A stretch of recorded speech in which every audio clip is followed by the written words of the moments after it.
Assalamu alaikum wa rahmatullahi wa barakatuhu. Islamic Sharia law. This is session number 128. In this session, inshallah, we are going to finish the topic of i'tikaf, the seclusion in the mosque. Rabbi shrah li sadri wa yassir li amri wahlul uqdatam min lisani yafqahu qawli. Alhamdulillah wassalatu wassalamu ala rasulillah amma ba'd. A'udhu billahi minash shaitanir rajeem. Bismillahir rahmanir rahim. Permissible acts for the mu'takif.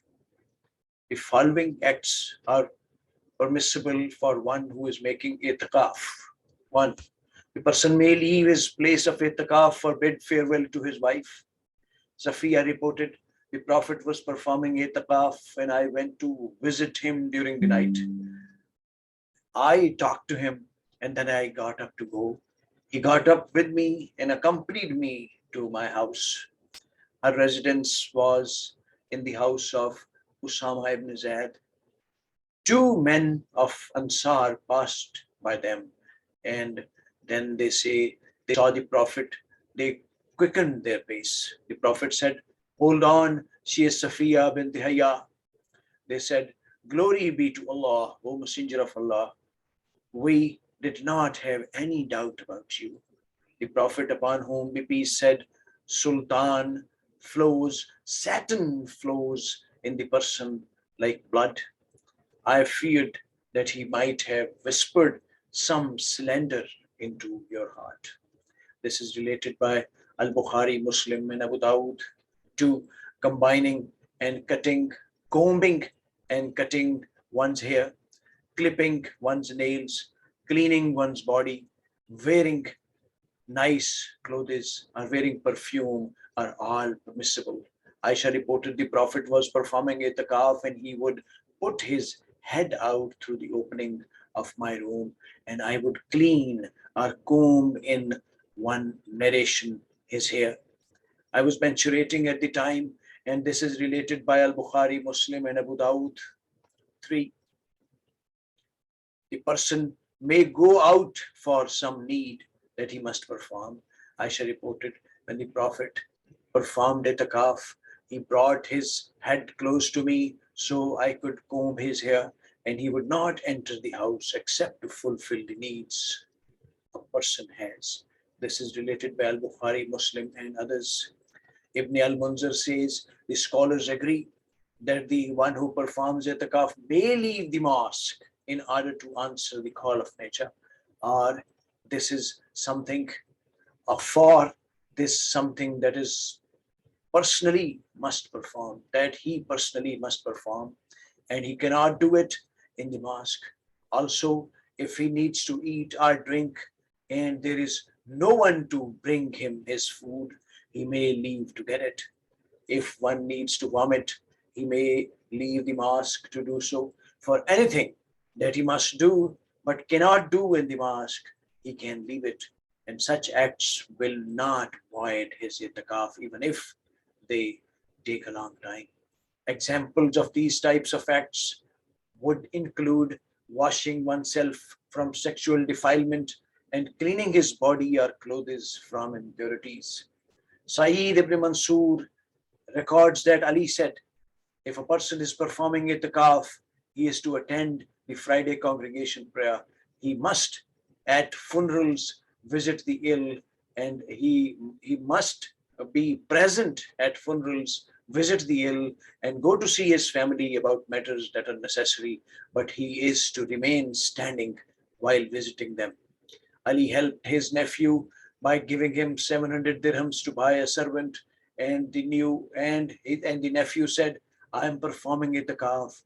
Ali said, "What blame would there be upon you if you go to the market to buy one?" Qatada used to permit the person who was performing i'tikaf to follow the funeral procession and to visit the sick, but not to sit while doing so. Ibrahim al-Nakhai says that they preferred that the person who was performing i'tikaf do the following deeds, and he was allowed to do them even if he did not do them to visit the sick. to attend the Friday prayer, to witness the funeral, to go out to meet his needs, and not to enter the place that has a ceiling. He said, the one who is performing itikaf should not enter a roofed place unless there is a need to do so. Al-Khattabi says, a group of people say that the person performing itikaf may attend the Friday prayer, visit the ill, and witness funerals. This has been related by Ali, and it is opinion of Syed ibn Jubair, Al-Hasan al-Basri, and An-Nakhai. Abu Dawud records from Aisha that Prophet would visit the sick while performing itikaf. He would visit them without steering away from his path. It has also been related from her that it is a sunnah for the person not to leave his place of itikaf and visit the sick. This means that the person is not to leave his place of itikaf with the sole intention of visiting the sick. But if he passes by him, he may ask about him, provided it is not out of his way. 4. The person may eat, drink, and sleep in the mosque, and he should also keep it clean. He may make contracts for the marriage, buying, selling, and so on. Actions that nullify the itikaf. If a person performs one of the following acts, his itikaf will be nullified. 1. Intentionally leaving the mosque without any need to do so, even if it is for just a short time. In such a case, one would not be staying in the mosque, which is one of the principles of itikaf. 2. Abandoning belief in Islam, as this would nullify all acts of worship. If you ascribe a partner to Allah, your work will fail and you will be among the losers. 3. Losing one's reason due to insanity or drunkenness, or the onset of menstruation or post-childbirth bleeding, all of which disqualifies a person for itikaf. 4. Sexual intercourse. Allah says, but touch them not, that is your wives, and be at your devotion in the mosque. However, one may touch his wife without there being any desires.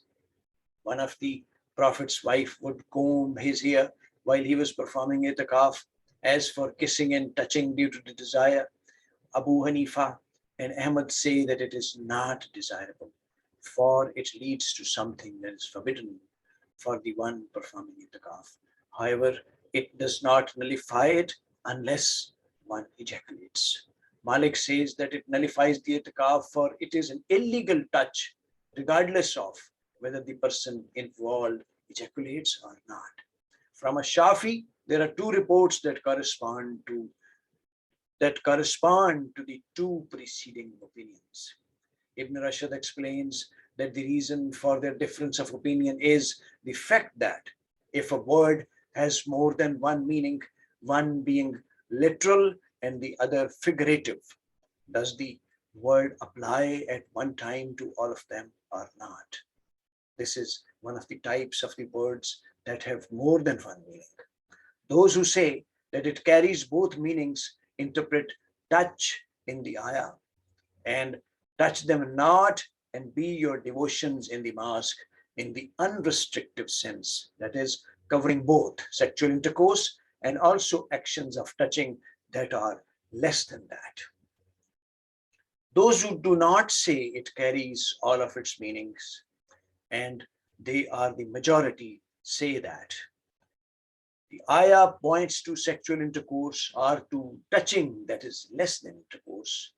If we say that it refers to sexual intercourse by consensus, then this nullifies the possibility of it referring to actions less than intercourse, as one single word could not be taken into its literal or figurative meanings at the same time.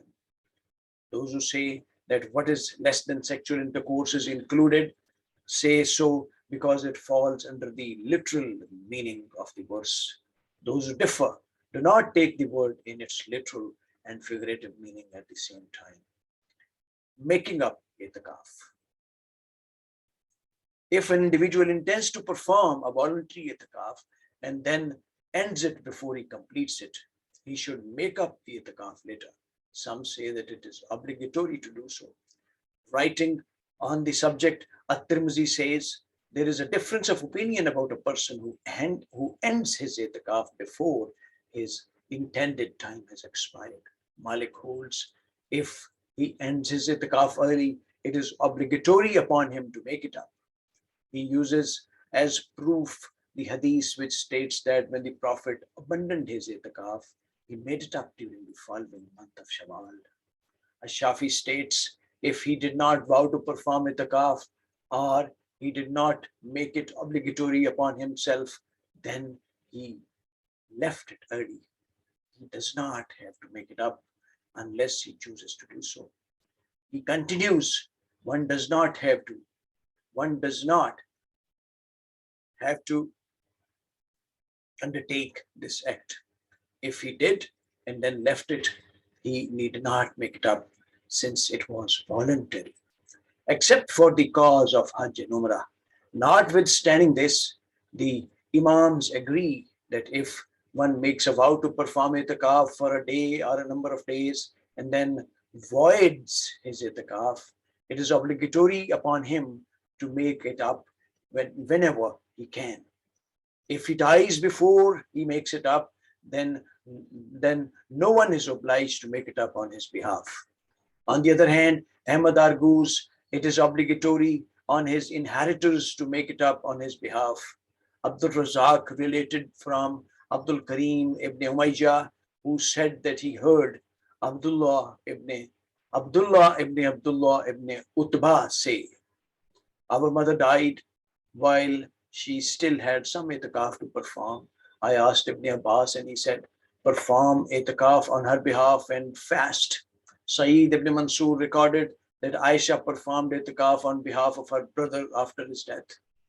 Retiring to the mutakif, to the mosque, and setting up of a tent.